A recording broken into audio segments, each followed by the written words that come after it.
जय हिंद साथियों। आज की हमारी क्लास 25 सितंबर की डेली करंट अफेयर्स की क्लास है, जिसके अंतर्गत हम बात करेंगे कुछ महत्वपूर्ण प्रश्न। तो चलिएगा इस क्लास को स्टार्ट करते हैं। आज का हमारा आपसे पूछा गया प्रश्न है दोस्तों, अंतर्राष्ट्रीय पुनर्निर्माण और विकास बैंक का मुख्यालय कहाँ स्थित है। चारों ऑप्शन आपके सामने हैं, सही आंसर आप लोगों को कमेंट बॉक्स में लिखकर जरूर देना है। चलिए दोस्तों, आज के पहले प्रश्न की तरफ चलते हैं। आज का हमारा पहला क्वेश्चन है दोस्तों, पंजाब के नए मुख्य सचिव कौन बने हैं। अनिरुद्ध तिवारी, राजीव बंसल, आलोक कुमार, जयशंकर प्रसाद। तो गाइस यहां पर हमारा सही आंसर हो जाएगा अनिरुद्ध तिवारी।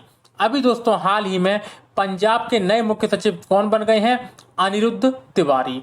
और दोस्तों ये किसकी जगह लेने वाले हैं, तो ये विनी महाजन की जगह लेने वाले हैं। किसकी, विनी महाजन की ये जगह लेने वाले हैं।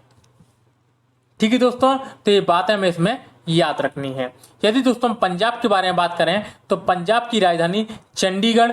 पंजाब के वर्तमान में मुख्यमंत्री चरणजीत सिंह चुन्नी। कौन, चरणजीत सिंह चुन्नी चन्नी। ठीक है दोस्तों, पंजाब के राज्यपाल बनवारी लाल पुरोहित। बनवारी लाल पुरोहित। तो दोस्तों इतनी बातें हमें इस क्वेश्चन में याद रखनी है। चलिए दोस्तों नेक्स्ट क्वेश्चन पे चलते हैं। अगला क्वेश्चन है दोस्तों, हाल ही में किस देश ने 12 देशों से अपने राजदूतों को वापस बुलाया है। ऑस्ट्रेलिया, नेपाल, कनाडा या चीन। तो गाइस यहां पर हमारा सही आंसर हो जाएगा नेपाल। अभी दोस्तों हाल ही में नेपाल देश के प्रधानमंत्री शेर बहादुर देउबा ने 12 देशों से अपने राजदूत वापस बुला लिए हैं। दोस्तों इन 12 देशों में जो राजदूत नियुक्त किए गए थे वो नेपाल के पूर्व प्रधानमंत्री केपी शर्मा ओली द्वारा नियुक्त किए गए थे। किसके द्वारा, केपी शर्मा ओली के द्वारा दोस्तों नियुक्त किए गए थे। अब इन्हें वापस बुला लिया गया है शेर बहादुर देउबा के द्वारा। शेर बहादुर देउबा के द्वारा। ठीक है दोस्तों, तो ये बात हमें इसमें याद रखनी है। इसके अतिरिक्त नेपाल के बारे में बात करें तो नेपाल की राजधानी काठमांडू। नेपाल की मुद्रा नेपाली रुपया। नेपाली रुपया। नेपाल के प्रधानमंत्री शेर बहादुर देउबा और नेपाल की राष्ट्रपति विद्या देवी भंडारी। कौन गाइस, विद्या देवी भंडारी। ठीक है गाइस, तो इतनी बातें हमें इस क्वेश्चन में याद रखनी है। चलिए दोस्तों नेक्स्ट क्वेश्चन पे चलते हैं। अगला क्वेश्चन है दोस्तों, हाल ही में दक्षिण एशियाई क्षेत्रीय सहयोग संगठन के विदेश मंत्रियों की बैठक कहां होनी थी जो रद्द कर दी गई है। नई दिल्ली, न्यूयॉर्क, काठमांडू या इंदौर। तो गाइस यहां पर हमारा सही आंसर हो जाएगा न्यूयॉर्क। अभी दोस्तों हाल ही में सार्क के विदेश मंत्रियों की बैठक होनी थी जो फिलहाल में रद्द कर दी है, और ये कहां पर होनी थी, न्यूयॉर्क में होनी थी। दोस्तों ये कब आयोजित हो रही थी, तो ये 25 सितंबर को आयोजित हो रही थी और इसकी मेजबानी कर रहा था नेपाल। तो नेपाल के विदेश मंत्री इसकी मेजबानी करने वाले थे। लेकिन दोस्तों हुआ क्या कि अफगानिस्तान की सदस्यता को लेकर सदस्य देशों में सहमति नहीं बन पा रही थी, क्योंकि दोस्तों जो सार्क जो एक संगठन है इसमें अफगानिस्तान एक सदस्य देश है। कौन दोस्तों, अफगानिस्तान एक सदस्य देश है। चूंकि अफगानिस्तान पर तालिबान के द्वारा कब्जा कर लिया गया है तो और तालिबान को अभी अंतर्राष्ट्रीय स्तर पर मान्यता प्राप्त नहीं हुई है। इसी कारण दोस्तों अफगानिस्तान को लेकर थोड़ी सी प्रॉब्लम चली हुई थी और ये डिसाइड नहीं हो पा रहा था कि अफगानिस्तान में जो तालिबान के प्रतिनिधि को बुलाएं या नहीं बुलाएं। और दोस्तों जो पाकिस्तान है वो तालिबान के प्रतिनिधि को बुलाने की जिद पर अड़ा हुआ था। ठीक है दोस्तों, तो इस कारण सार्क के दोस्तों जो विदेश मंत्रियों की बैठक होनी थी वो रद्द कर दी गई। ठीक है गाइस, यदि अब हम सार्क के बारे में बात करें दोस्तों तो सार्क का पूरा नाम है दक्षिण एशियाई क्षेत्रीय सहयोग संगठन, जिसकी स्थापना 8 दिसंबर 1985 को की गई थी। कब, 8 दिसंबर 1985 को की गई थी, जिसका मुख्यालय काठमांडू में है। कहां पर दोस्तों? काठमांडू में इसका मुख्यालय है। इसका उद्देश्य क्या है? तो दक्षिण एशिया में आपसी सहयोग से शांति और प्रगति को हासिल करना है। और इसमें दोस्तों कितने सदस्य देश हैं? तो इसमें टोटल 8 सदस्य देश हैं। कौन? भारत, पाकिस्तान, बांग्लादेश, भूटान, नेपाल, अफगानिस्तान, श्रीलंका और मालदीव। लिख देता हूं दोस्तों एक बार मैं यहां पर, भारत, पाकिस्तान, बांग्लादेश, भूटान, नेपाल, अफगानिस्तान, श्रीलंका और मालदीव। ठीक है दोस्तों, तो ये 8 देश सार्क देशों के सदस्य हैं। सार्क जो संगठन है उसके सदस्य हैं। ठीक है गाइस, तो ये अच्छा क्वेश्चन है जिसे हमें अच्छे से याद रखना है। चलिए दोस्तों नेक्स्ट क्वेश्चन पे चलते हैं।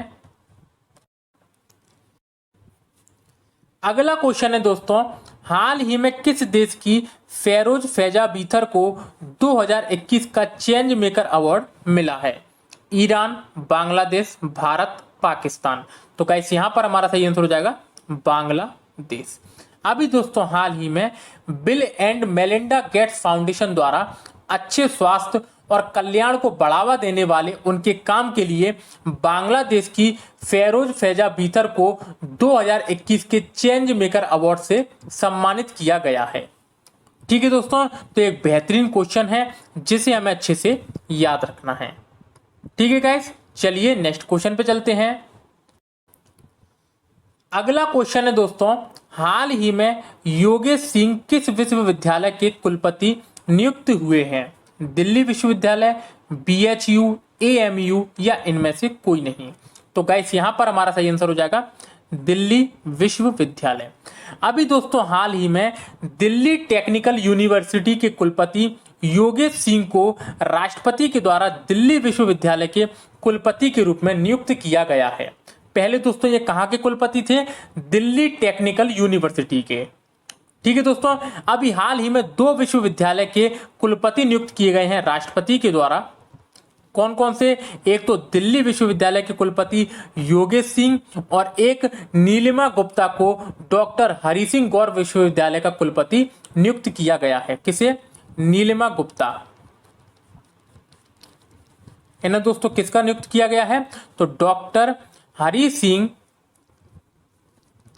गौर विश्वविद्यालय जो कि सागर में है। सागर कहां पर? मध्य प्रदेश में इनके कुलपति नियुक्त किए गए हैं। ठीक है दोस्तों, तो योगेश सिंह दिल्ली विश्वविद्यालय और नीलिमा गुप्ता डॉक्टर हरि सिंह गौर विश्वविद्यालय सागर मध्य प्रदेश की कुलपति नियुक्त किए गए हैं। ठीक है दोस्तों, तो ये बातें हमें इसमें याद रखनी है। चलिए दोस्तों नेक्स्ट क्वेश्चन पे चलते हैं। अगला क्वेश्चन है दोस्तों, हाल ही में 2021 में सबसे ज्यादा कमाई करने वाले फुटबॉलर कौन बने हैं? Harry Kane, Lionel Messi, Cristiano Ronaldo या इनमें से कोई नहीं। तो गाइस यहां पर हमारा सही आंसर हो जाएगा क्रिस्टियानो रोनाल्डो। अभी दोस्तों हाल ही में फोर्ब्स ने एक सूची जारी की है जिसमें सबसे ज्यादा कमाई करने वाले फुटबॉलरों के बारे में बताया है। इसमें साल 2021 में जिसने सबसे अधिक कमाई की है वो है क्रिस्टियानो रोनाल्डो। और दोस्तों इन्होंने लियोनेल मेसी को भी पीछे छोड़ दिया है। ठीक है दोस्तों, तो रोनाल्डो ने इस बार कितनी कमाई की है? तो इनकी आमदनी रही है 922 करोड़। कितनी दोस्तों? 922 करोड़। और इसी के साथ में ये पहले नंबर पर आ गए हैं। लियोनेल मेसी इस बार दूसरे नंबर पर रहे हैं और तीसरे स्थान पर रहे हैं ब्राजील के स्टार फुटबॉलर नेमार। कौन दोस्तों? नेमार इसमें तीसरे नंबर पर रहे हैं। ठीक है दोस्तों, लियोनेल मेसी 2020 में पहले नंबर पर थे कमाई में। 2020 में दोस्तों ये पहले नंबर पर थे और इन्होंने 2020 में 924 करोड़ रुपए कमाए थे। और अब दोस्तों इनकी कितनी रह गई है? 811 करोड़। कितनी दोस्तों? 811 करोड़ इनकी आमदनी 2021 में हुई है। और क्रिस्टियानो रोनाल्डो की इस बार 922 करोड़, जबकि पिछले साल दोस्तों इनकी 858 करोड़ कुल आमदनी हुई थी। ठीक है दोस्तों, तो ये वाली बात हमें अच्छे से याद रखना है कि 2021 में सबसे ज्यादा कमाई करने वाले फुटबॉलर कौन बने हैं। क्रिस्टियानो रोनाल्डो, लियोनेल मेसी दूसरे नंबर पर और नेमार तीसरे नंबर पर सबसे ज्यादा कमाई करने वाले फुटबॉलर बने हैं। ठीक है गाइस, तो अच्छा क्वेश्चन है, इसे हमें अच्छे से याद रखना है। चलिए दोस्तों नेक्स्ट क्वेश्चन पे चलते हैं।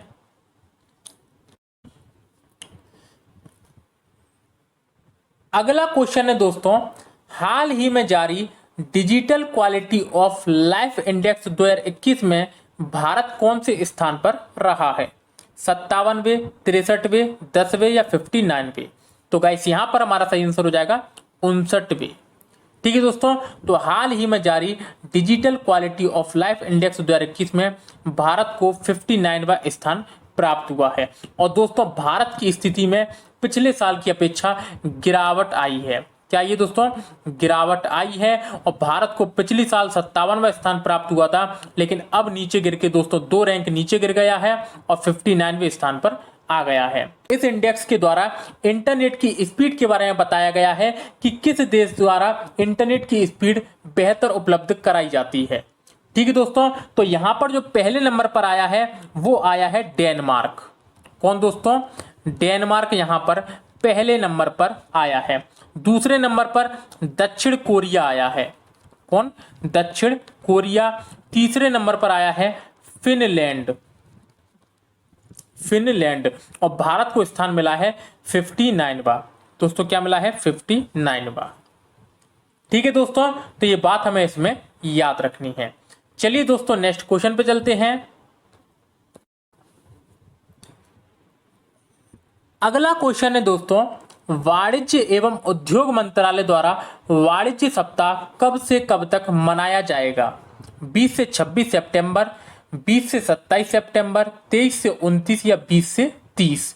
तो गाइस यहां पर हमारा सही आंसर हो जाएगा 20 से 26 सितंबर। दोस्तों वाणिज्य एवं उद्योग मंत्रालय ने 20 से 26 सितंबर तक वाणिज्य सप्ताह मनाने की घोषणा की है, और इस दौरान देश भर में कई कार्यक्रमों का आयोजन किया जाएगा, जिनमें देश को एक उभरती आर्थिक ताकत के रूप में दिखाया जाएगा। ठीक है दोस्तों, तो ये किसके द्वारा किया गया है, वाणिज्य एवं उद्योग मंत्रालय के द्वारा, जिसके मंत्री कौन है, पीयूष गोयल। कौन दोस्तों, पीयूष गोयल। ठीक है दोस्तों, तो ये बात हमें इसमें अच्छे से याद रखनी है। चलिए दोस्तों नेक्स्ट क्वेश्चन पे चलते हैं। अगला क्वेश्चन है दोस्तों, हाल ही में किस देश ने आईपीएल के प्रसारण पर रोक लगा दी है। बांग्लादेश, पाकिस्तान, अफगानिस्तान या श्रीलंका। तो गाइस यहां पर हमारा सही आंसर हो जाएगा अफगानिस्तान। अभी दोस्तों हाल ही में आईपीएल 2021 के दूसरे फेज की शुरुआत 19 सितंबर से यूएई में की गई है। कहां पर दोस्तों, संयुक्त अरब अमीरात में की गई है। और दोस्तों आईपीएल के प्रसारण पर अफगानिस्तान ने रोक लगा दी है, क्योंकि दोस्तों हम जानते हैं कि अफगानिस्तान देश पर तालिबान सत्ता काबिज हो गई है, और उसने दोस्तों वहां पर आईपीएल के प्रसारण पर रोक लगा दी है। ठीक है दोस्तों, तो अब ये दोस्तों दूसरा फेज है, इसमें आईपीएल 19 सितंबर से लेकर 15 अक्टूबर तक चलने वाले हैं। 15 अक्टूबर को दोस्तों यहाँ फाइनल मैच होने वाला है। कौन सा दोस्तों, फाइनल मैच होने वाला है। आईपीएल का दोस्तों पहला संस्करण कब हुआ था, तो 2008 में आईपीएल का पहला संस्करण हुआ था। 2020 में आईपीएल कहाँ हुआ था, यूएई में ही हुआ था, और ये 13वां संस्करण था। और अब 2021 में आईपीएल का 14वां संस्करण जो कि भारत में हो रहा था, लेकिन दोस्तों कोरोना की वजह से इसके आधे मैचों को अब यूएई में कराया जा रहा है। ठीक है दोस्तों, तो ये बात हमें इसमें अच्छे से याद रखनी है। चलिए दोस्तों नेक्स्ट क्वेश्चन पे चलते हैं। अगला क्वेश्चन है दोस्तों, अंतरराष्ट्रीय सांकेतिक भाषा दिवस 2021 कब मनाया गया है। 21 सितंबर, 22, 23 या इनमें से कोई नहीं। तो गाइस यहां पर हमारा सही आंसर हो जाएगा 23 सितंबर। दोस्तों 23 सितंबर को दुनिया भर में हर साल अंतर्राष्ट्रीय सांकेतिक भाषा दिवस मनाया जाता है और यह दिन सांकेतिक भाषाओं के बारे में जागरूकता बढ़ाने और सांकेतिक भाषाओं की स्थिति को मजबूत करने के लिए मनाया जाता है। ठीक है दोस्तों, तो ये बात हमें इसमें याद रखनी है। यदि दोस्तों हम अंतर्राष्ट्रीय सांकेतिक भाषा दिवस 2021 की थीम के बारे में बात करें या विषय के बारे में बात करें तो इसका विषय है दोस्तों we sign for human rights. क्या दोस्तों? We sign for human rights. ठीक है दोस्तों, तो ये है अंतर्राष्ट्रीय सांकेतिक भाषा दिवस 2021 की थीम, तो इसको हमें अच्छे से याद रखना है। चलिए दोस्तों, अब अपन कल के करंट के क्वेश्चनों का रिवीजन कर लेते हैं।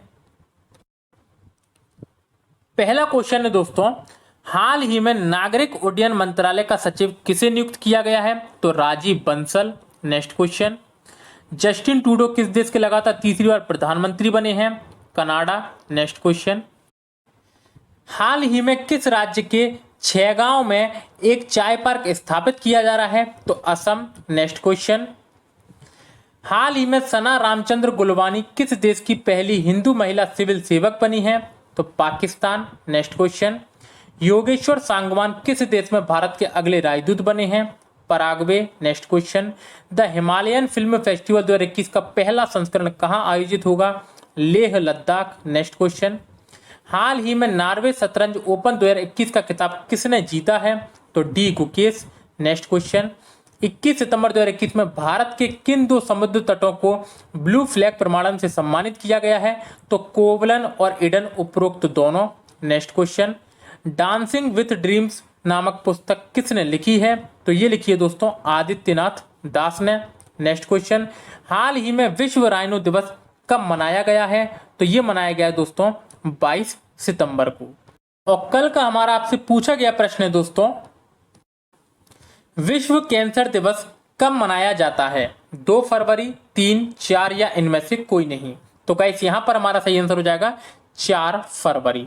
दोस्तों 4 फरवरी को प्रतिवर्ष विश्व कैंसर दिवस के रूप में मनाया जाता है। तो अच्छा क्वेश्चन है दोस्तों, इसे हमें अच्छे से याद रखना है। तो यदि दोस्तों आज की वीडियो आपको अच्छी लगी हो तो वीडियो को लाइक कर देना, चैनल को सब्सक्राइब कर देना तथा वीडियो को शेयर करना ना भूलें। और दोस्तों इसकी पीडीएफ के लिए टेलीग्राम चैनल की लिंक डिस्क्रिप्शन में दी हुई है, वहां से आप इसको डाउनलोड कर सकते हैं। फिर मिलते हैं दोस्तों कल नेक्स्ट क्लास में, तब तक के लिए धन्यवाद।